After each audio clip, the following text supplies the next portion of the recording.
Do not touch your phone. Right after today's tech update, we're diving into a must-hear call from my weekend Kim Komando show that you can get as a podcast. It's called Kim Komando Today. There's a medical revolution happening all across the country. The Apple Watch has quietly become the favorite medical device of family physicians everywhere. I'm Kim Komando for StartMail. Get a safer and cleaner email experience at startmail.com/Kim. More and more doctors are using the Apple Watch as a big part of diagnosing and helping patients manage disease, whether or not the watch has been specifically approved as a diagnostic tool for a particular malady by the regulatory bodies. Don't let that mislead you. Sometimes the FDA is very slow in recognizing genuine medical advances, and your local physician can only treat you and sometimes save your life based on what you tell them. But now physicians report that patients routinely come in and report that the watch told them that they have AFib, a life-threatening heart disease that they say otherwise they wouldn't have known about. From there, doctors can use more sophisticated tests and save lives. Enter to win a $1,000 airline gift card now at winfromkim.com. Okay, as promised, here's a standout call for my show. Tony in Richmond, Virginia, you're up next.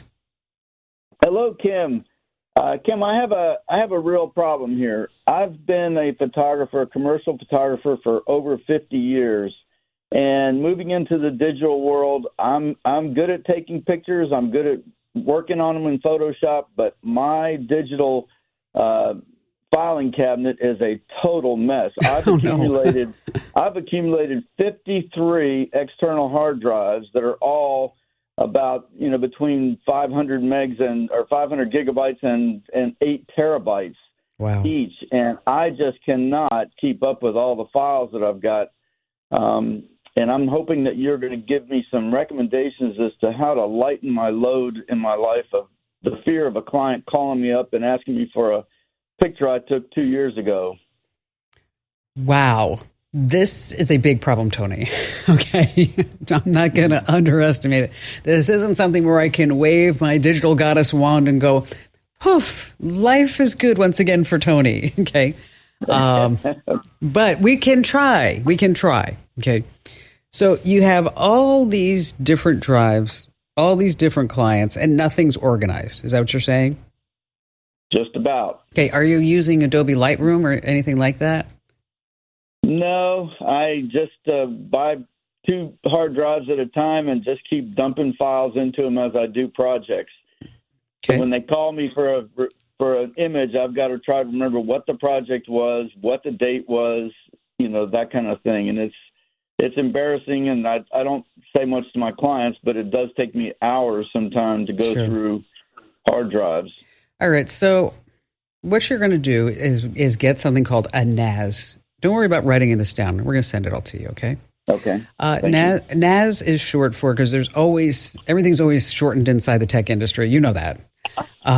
Is network attached storage.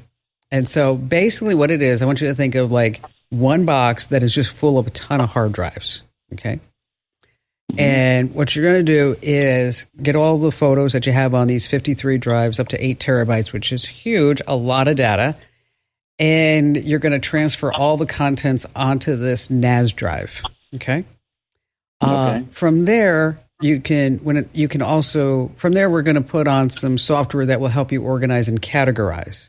And so you can find a specific image. So if you know that it was Carolyn on the beach, then you can type in Carolyn Beach, and then Carolyn's photos will pop up, and you'll have them within seconds and not hours.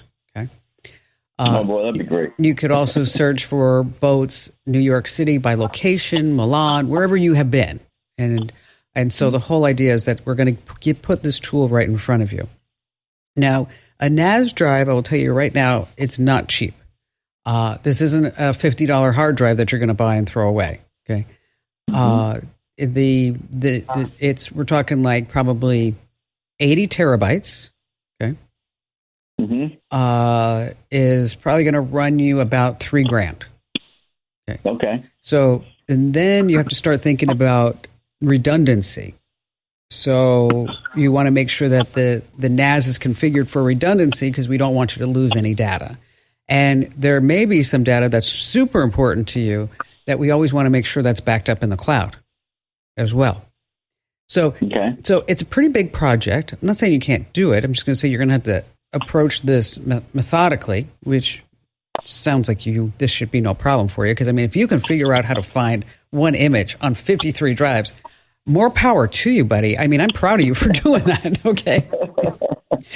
I mean, because, like, let me tell you, this morning I was looking for my health insurance card, and I couldn't find it anywhere. So, I'm like, you know. So you want to look at a Buffalo NAS drive. We'll send you a link to it. There's a cheaper alternative, but I don't know. I think I'd be more. The cheaper is, say, 40 terabytes.